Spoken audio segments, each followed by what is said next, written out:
Alright, folks, welcome back to another exciting week of learning things from your couch at home. This is going to be the first of probably two videos on the Spanish-American War, and then the note guide for that will be the first assignment for week 2. I'm having some kind of mixed success with some of you guys getting the stuff done in Google Classroom pretty quickly, and then I'm having some people who are sort of having a hard time getting the stuff turned in. Just reach out if you haven't already. I'm hearing from a lot of you. Just making sure that you're following along with the assignments as we go throughout Google Classroom. But today we're going to talk about the Spanish-American War. So the note guide that goes along with this, you should have. It should be attached in the assignment. It is called the Note Guide for the Spanish-American War. So today we're going to talk a little bit about that. We're going to talk about the events that got us to the Spanish-American War, and then sort of what the implications were for the United States once we finished the Spanish-American War, and basically what that meant for everybody after the fact. All right, so again, you should have your note guide for the Spanish-American War in front of you, following along as we're doing this, filling this out. So what we need to know is that prior to us actually getting involved in the Spanish-American War, we've got Cuba doing its thing.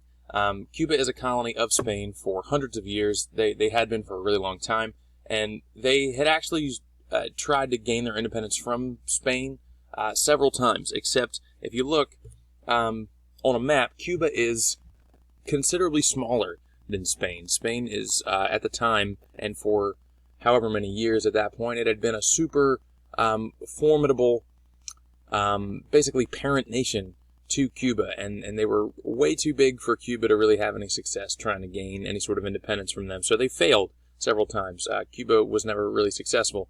And in order to kind of keep Cuba in their place, Spain basically resorted to things like torture and starvation and putting these people in concentration camps to make sure that they basically knew who's boss in terms of not allowing Cuba to gain their independence. And you can see there, there's basically like a zoomed out version here. You've got the continental United States here, Florida down here, and then you've got Cuba. Cuba is, fun fact, only 90 miles away from the continental United States, which doesn't really sound all that important, but is going to be pretty important later when we start talking about the 20th century, specifically the 1950s and 60s, and when we start really kind of messing with Cuba again in a more modern world. It's going to be really important that they're that close to the United States. But America, we sort of feel some kind of way about independence, and we're a country that really prides itself on nations maintaining their independence and declaring their independence. So on some level, America really wants to help the Cubans actually gain their independence.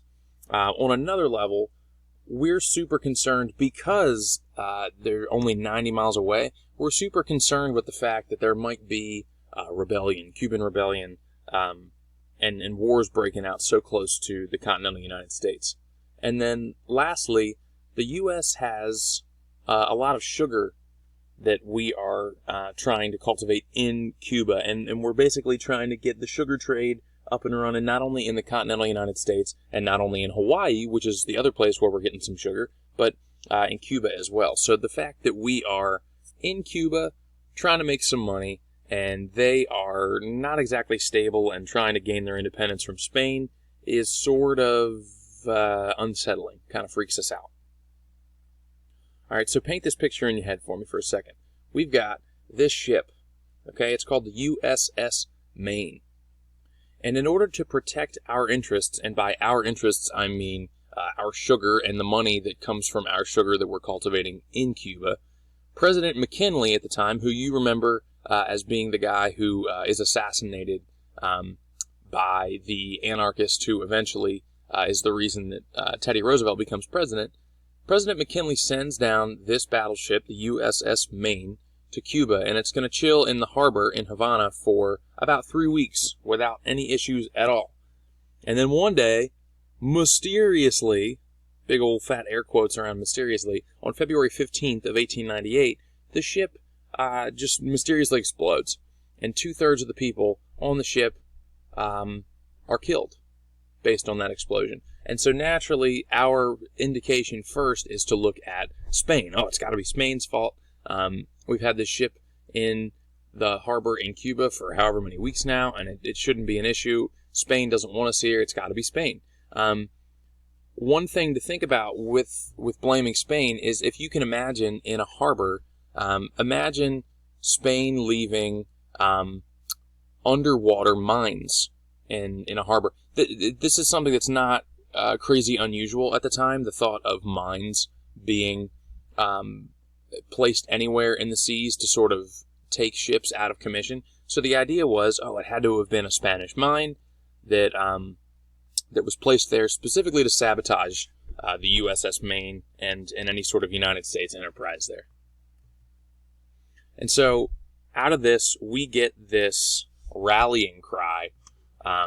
Remember the Maine becomes this battle cry for us to go to war with Spain, because we see it as, okay, well, Spain has provoked us. Spain has gone out of their way to hurt the United States, to hurt American interests in terms of like our sugar and our economic interests in Cuba.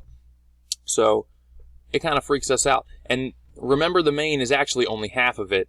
It really goes, remember the Maine, comma, to hell with Spain. And it becomes this big just propaganda tool, really, that we use to sort of justify us going to declare war with Spain in April of 1898. And there's a picture of it sort of post-explosion. We're going to learn later that it was not a Spanish mine that blew up the USS Maine. It actually was an internal combustion problem, aka it really was not Spain's fault at all. Whoops. But it sort of seemed like the perfect scapegoat, the perfect reason for us to get involved. This is a song called Awake United States. It gets thrown out into newspapers sort of along with this Remember the Maine, to hell with Spain mantra that comes out at the time. So by April 19th, Congress is going to look at Cuba, and we're going to recognize Cuba as an independent country. That's really important, and you're probably sitting there thinking, who cares whether or not they're recognized as an independent country? We're not going to war with Cuba, we're going to war with Spain. Something that's important for us to remember here is that, again, at the time, Cuba is a colony of Spain.